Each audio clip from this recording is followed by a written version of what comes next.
Selamat datang kembali di 1001 Hikmah. Ini adalah episode yang ketiga.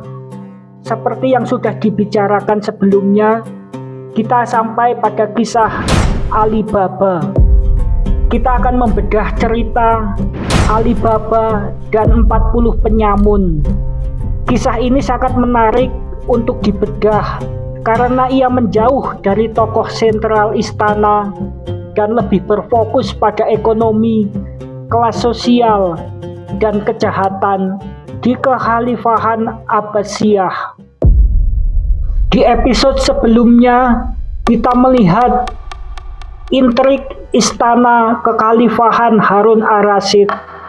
Sekarang kita turun ke jalanan, kita masuk ke pasar yang ramai di Baghdad, dan kita akan melihat bagaimana kemegahan menciptakan kegelapan.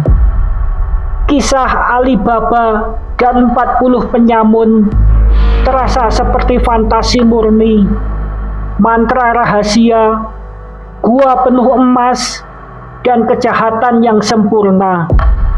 Tapi, apa jadinya jika kami katakan bahwa 40 penyamun itu adalah simbol nyata dari masalah yang paling ditakuti oleh Khalifah Abbasiyah? Episode ini akan membedah bagaimana kisah harta karun ini adalah kritik sosial yang tersembunyi terhadap kesenjangan ekonomi yang pernah ada pada masa kejayaan Baghdad. Sisi malam dari kisah ini sangat sederhana.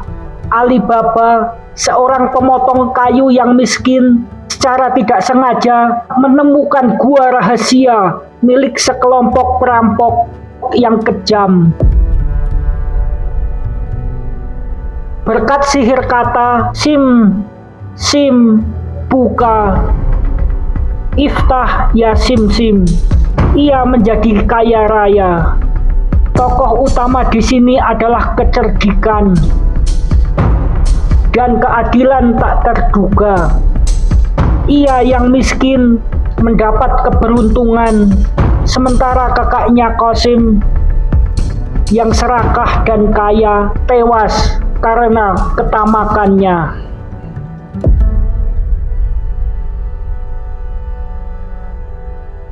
Dan tentu saja budak cerdas Morgiana yang menyelamatkan Alibaba dari balas dendam para penyamun menjamin bahwa keadilan akan menang. Ini adalah kisah fantasi pelarian dari kemiskinan.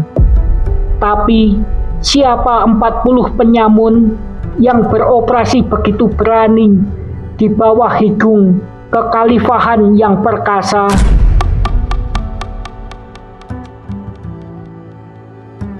Sisi hikmah membawa kita ke realitas ekonomi Baghdad. 1. Kesenjangan ekonomi. Baghdad adalah kota terkaya di dunia, tetapi di luar kemewahan, Baitul Hikmah dan istana, terdapat kemiskinan yang menganga. Kesenjangan antara elit Abbasiyah yang sangat kaya dan rakyat jelata yang berjuang adalah lahan subur untuk kejahatan. 2. Fokus penyamun. 40 penyamun ini kemungkinan besar bukanlah geng lokal, tetapi perampok Khalifah Karavan. Selama abad pertengahan, perdagangan adalah urat nadi Abbasiyah. Khalifah membawa sutra, rempah-rempah, dan emas melalui rute yang panjang dan berbahaya. 3. Kritik sosial terselubung.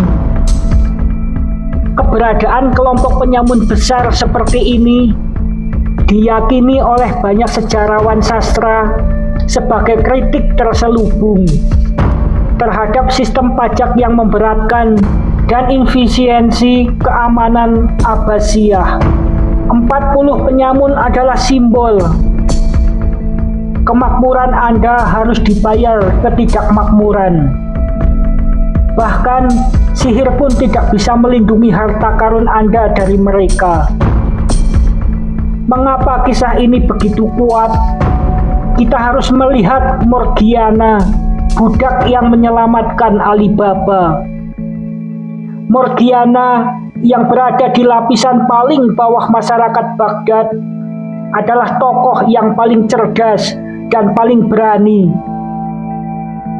Ia menggunakan kecerdasannya, bukan uang, untuk mengalahkan para perampok. Ini adalah suara rakyat kecil.